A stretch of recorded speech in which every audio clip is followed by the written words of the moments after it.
Nikmatilah pekerjaanmu, karena tidak semua orang bisa mendapatkan kesempatan seperti yang kamu miliki hari ini. Mungkin hidupmu tidak seberuntung orang lain, tapi jangan lupa untuk selalu bersyukur atas setiap hasil dari kerja kerasmu. Setiap langkah kecil yang kamu jalani adalah bukti perjuanganmu. Tetap semangat untuk para pejuang nafkah, karena semua usaha ini pasti akan membawa hasil pada waktunya. Saya pernah membandingkan diri saya dengan orang lain. Terkadang memang ada rasa iri pada mereka yang selalu beruntung tanpa harus berjuang sekeras saya. Tapi saya lupa bahwa semua bunga tidak mekar secara bersamaan. Begitu juga bulan dan bintang. Mereka akan bersinar pada waktunya akan tiba. Semua ada waktunya ternyata. Yang kaya makin kaya, yang miskin makin miskin. Gampang. Mau bukti? Mari kita bukti sekarang. Berapa SBN yang dikeluarkan oleh pemerintah? Siapa yang bayar? Anda termasuk membayar, Aiman. Sementara mereka makin kaya.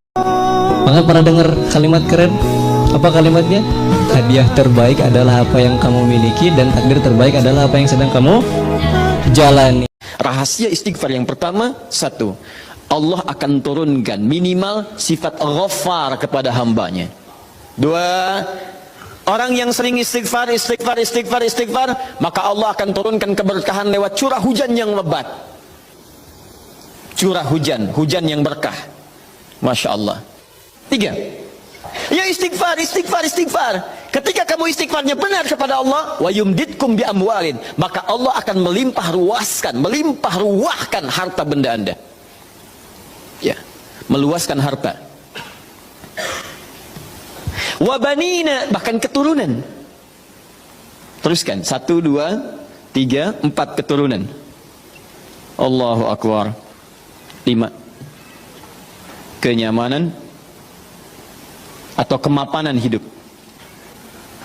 Wa yaj'al lakum anhar, kenikmatan hidup. Emosi itu selalu orang memahami emosi itu marah. Marah salah satu dari emosi. Emosi itu artinya senang, itu juga emosi. Senang, susah, benci, kecewa, marah, cinta, bahagia, itu emosi semua. Selama kita masih hidup, emosi itu ada.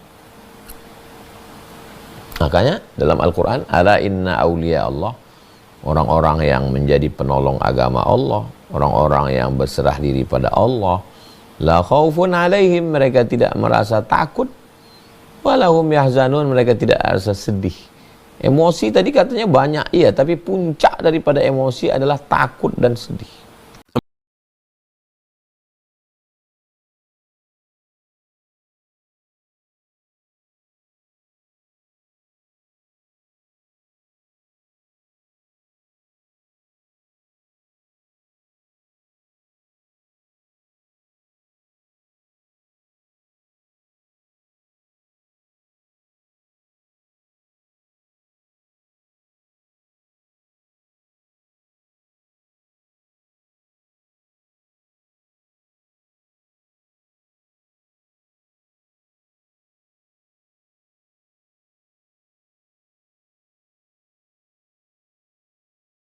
Korupsi dan mencuri. Oke, artinya di dalam Islam tidak ada dosa kalau orang nggak bayar pajak. Bukan dosa. Bukan dosa. Di dalam agama tidak dosa. Yang dosa adalah ketika dia tidak bayar zakat. Jadi jawabannya itu sebenarnya? Tidak dosa. Bahkan kalau kita mau kaji lebih jauh lagi, ada satu hadis di mana Rasulullah mengatakan tidak masuk surga para penarik pajak. Tidak masuk surga para penarik pajak. Ya.